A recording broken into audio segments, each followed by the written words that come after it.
法国的奥古特是一家独立的拍卖行。所谓独立拍卖行呢，就是资本由内部股东持有。它创办于1974年，创办人呢是克劳德·奥古特先生。在法国的现在呢，这家拍卖行位居第4。如果只算独立拍卖行的话，它则是老大。在古董行家的圈内，这个拍卖行呢是每次去法国淘宝呢必经之地，因为它隔三差五呢就会有东西出来。结果呢，就在昨天又出了一件大货，立刻刷屏了朋友圈，引起了不小的轰动。它是一件宋金时期的钧窑紫斑釉的泡泡碗，口径是8.5公分，高度4公分，行方则断代为元代的初期，这个在目前呢也属于正常现象。由于宋代到底有没有钧窑呢，未有结论。不少学者呢已经声称宋代没有钧窑。传统认为的宋代5大名窑汝、官、哥、钧、定，其中哥窑和钧窑呢不能证明宋代已有之，严格讲呢应该叫古代5大名窑，不过这个是后话。这只泡泡碗的估价呢仅仅只有1500块到2000块欧元，是从1700欧元开始起拍的。结果呢竞价非常踊跃，价格也是一路窜升，最后落锤在53.5万欧元，加上佣金呢，大概算起来应该是500万人民币左右。我们先来欣赏一下这只泡泡碗的细图。请大家点击右下角的订阅按钮，订阅本节目。我们随时会有鉴宝收藏知识类和收藏故事类的新节目出来，订阅之后呢，就可以及时通知各位。很多朋友说呢，价格已经500万了，很高了，这个能算捡漏吗？那么我们就来看看这个价格的依据是什么。这种泡泡碗呢，引起我重视的是在2018年，我分别在香港的苏富比春拍和秋拍上面各上手过一只，都非常漂亮。特别是秋拍的那只呢，是在一个宋代瓷器的专场。因为我在那一场也买到一件宋瓷，所以对其中的那件泡泡碗的印象呢也非常深刻。事实上，我对那只碗是爱不释手，它尺度合宜，盈手可握，色彩变幻，在视觉上绝对是一种享受。此类小碗呢，若釉色明亮，柔光之下呢，恍如造泡，所以在西方的英文圈内，它有一个形象的名称叫做泡泡碗 （Bubble Bowl）。手捧此碗呢，光影反射，的确可以感到有造泡升起，服务于口沿。泡泡碗的名称呢，可谓名副其实。实际上呢，我见过一件更漂亮，就是当时定位为北宋钧窑紫斑碗，在香港的苏富比1987年5月19日拍出来的。那只碗的碗内的颜色呢，一片混沌，像是宇宙的初始。然后你在碗的中央呢，能够看到闪烁的比较明亮的颜色，非常像是孕育中的生命，有一种创造生命奇迹的感觉。我和朋友聊天的时候呢，我认为它的美超过了仅仅存世3件的曜变天目碗。虽然日本人呢也常常以宇宙之光来形容曜变天目碗的美，但我总是联想到水中的蝌蚪。我建议大家呢，在欣赏这只最美的泡泡碗的时候呢，先读一读圣经的第1章 Genesis 创世纪。上帝是这样描述的：起初神创造天地，地是空虚混沌，渊面黑暗，神的灵运行在水面上。神说要有光，就有了光。所以很神奇，这是一种生命的体验，来自于一件钧窑的泡泡碗。那么苏富比2018年秋拍这件到底卖了多少钱呢？2412万港币。粗算一下，500万人民币呢，大约是600万港币。也就是说，2018年的成交价格是法国这件泡泡碗的4倍。但是我要提醒大家的是呢，这种泡泡碗的价格呢，可以有非常大幅度的变化。斯夫比的2400万仅仅是参考，千万不要机械地认为所有泡泡碗的价格都上千万。关键点是碗上面的颜色、釉色的变化，纸般的抽象图案给人感官上美的感受度，而且这种美的判断的标准是软的，没有硬性指标。就好像我们中国人呢看画，先讲南齐谢赫首唱的6法的第一法气韵生动。那么什么叫气韵生动呢？没有标准，靠感悟。怎么样才能感悟呢？靠长期的美学的熏陶，慢慢体悟出来的。如果讲可操作性的话，那就是靠比较，有比较才有鉴别。但是呢，人的感悟能力更多的是老天给的。常言道，老天有没有给你这碗饭吃？另外呢，我还要讲一个重要的制胜点。斯夫比的那只碗呢，2400万的泡泡碗呢，传承极其显赫，经过了邱元之和坂本五郎相继的递藏。关于这2个传奇人物，不必多言，古玩圈内呢早已耳熟能详，他们的事迹呢，大家应该烂熟于心了。传承的效果呢，有点像佛教里的开光，特别是对于高古瓷来说，不确定的因素呢，远超过明清瓷器，因此呢，强而有力的传承显得非常重要，对价格的影响呢，也非常明显。比如说2016年安思远的那场纽约佳士得那场拍卖，体现得淋漓尽致。我知道很多人对传承不以为然，认为传承节是虚火，唯有器物见真章。其实呢，是对收藏理解的不到位。我们收藏的绝不仅仅是一件器物，而是一段历史，包括藏品的诞生以及诞生后传承过程当中的经历。就好像是一个历史人物一样，如果把它剥离出历史的场景，立刻显得平淡无奇。只有在历史的场景中，这个人物呢才有血有肉，价值立现。传承就是一件器物的历史场景。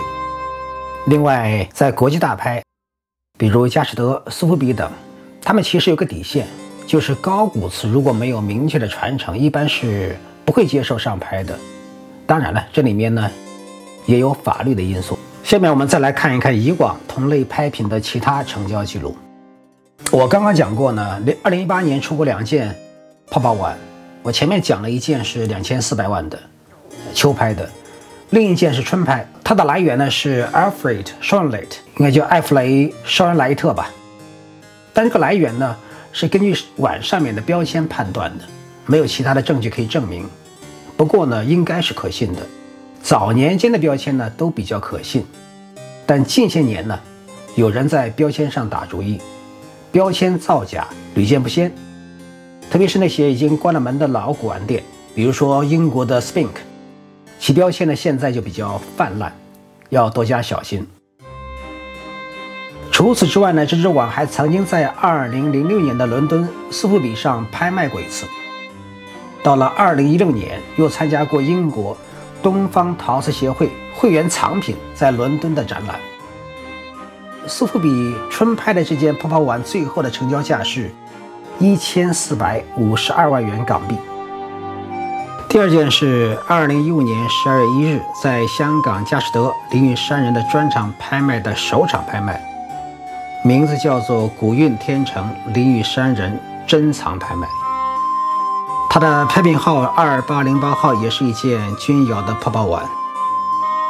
如果你对林运山人不太了解的话，那么我列举几件他曾经缔造的拍卖记录来粗略的感受一下。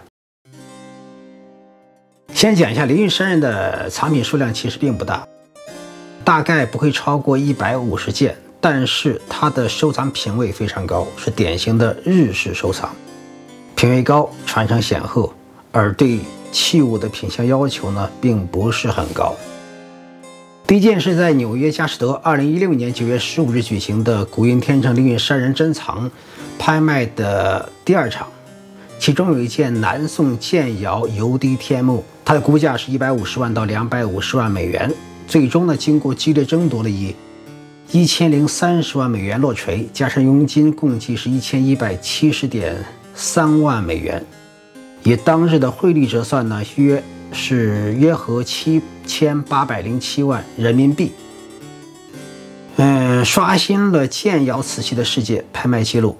这件拍品当时拍卖现场的热烈场面呢，我至今是记忆犹新。第二件也是建展，不过是土豪的建展。2016年11月09日，在伦敦的苏富比，成交价是108.5千英镑，折合人民币是911万。这件建展的来源也是非常的好，曾经为京都道正庵主人魏幸堂所有，后来呢传给了大阪藤田家族。但实际上它来源呢可以上寻到室町时期，收纳此展的这个锦木盒上呢，它写有东山殿御物，它就是室町时期的足利义满将军曾经收藏过。我记得当时我在现场仔细看过，它带有一个漆器的托，非常漂亮。还有一件就是著名的天外飞仙北宋定窑斗笠碗，这个在佳士得的2018年亚洲艺术周的古云天成灵玉山人珍藏展的第3场拍卖中出现。这件北宋黑定鹧鸪斑的斗笠碗拍卖前呢，大家都非常看好记得大概是有朋友圈内有人打赌，认为价格可能过亿港币最终呢以421万美金成交。虽然呢令很多人大跌眼镜，但不管怎么样，东西非常的好，非常的稀缺。OK， 我们现在再回到它的泡泡碗。虽然它的碗的釉色、紫斑以及品相略逊一筹，但来源不错，出自名气不小的湖中居，外加很给力的出版展览记录。大家请看，我现在把这个所有的出版和展览记录呢列举出来。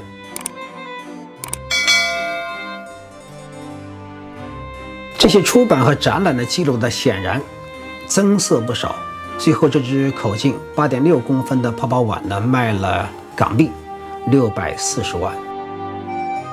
最后呢，我再讲一只同样类型的碗，但是成交价格却天壤地别。同样是在2018年，是11月份我在伦敦的佳士得看到的，口径呢也是8.5公分。这件碗是一件真正的紫斑碗，但是要打个引号，因为不同于前面天价成交的同类，这只碗整体釉色沉静，颜色变化呢比较单调，碗内的气氛呢也不够热烈。碗外是比较均匀的月白色，虽然匀净，但钧窑不同于一抹天青色的汝窑，也不同于北宋龙泉窑玩的是刻工，南宋龙泉窑玩的是釉色，钧窑玩的是入窑一色，出窑万千的窑火变化出来的色彩斑斓。这种斑斓色呢，我们在前面的几只碗上都体现得淋漓尽致，但这只碗显然徒有其形，缺乏神似。另外呢，这只碗没有明确的出处，也没有注录。所有这一切呢，都最后体现在成交的价格上面，81250英镑。讲到这里呢，大家可以回头再看看昨天法国的钧窑泡泡碗，到底是捡到漏了吗？如果问我，我的回答是肯定的。虽然在传承记录上可能会吃点亏，但我感觉这么一件漂亮的宋金时期的钧窑泡泡碗，不可能在过往的历史当中水过无痕，一定在什么地方留下记录。希望买家付款之后呢，能够继续盘根问底，找到断裂的线索。还有一个重点就是大的趋势变化。对于目前的趋势呢，我总结了一句话，借用曹操的一句诗加以篡改：大风起兮云飞扬，通货膨胀在前方。许多人呢已经意识到通货膨胀的趋势日甚一日，使得持币成为风险很大的行为。世道稳定之时，大家讲 Money is the king， 现金为王。但大通胀来临之时，恰好相反，货币永远只是财富的符号。真正的财富是用货币正确投资换回来的，而艺术品历来就是国际大富豪投资的热门领域。如果从这个角度来看法国这只泡泡碗是否简陋，可能更容易理解一些。在本期节目结束之前呢，我想再讲讲目前的两派捡漏群体。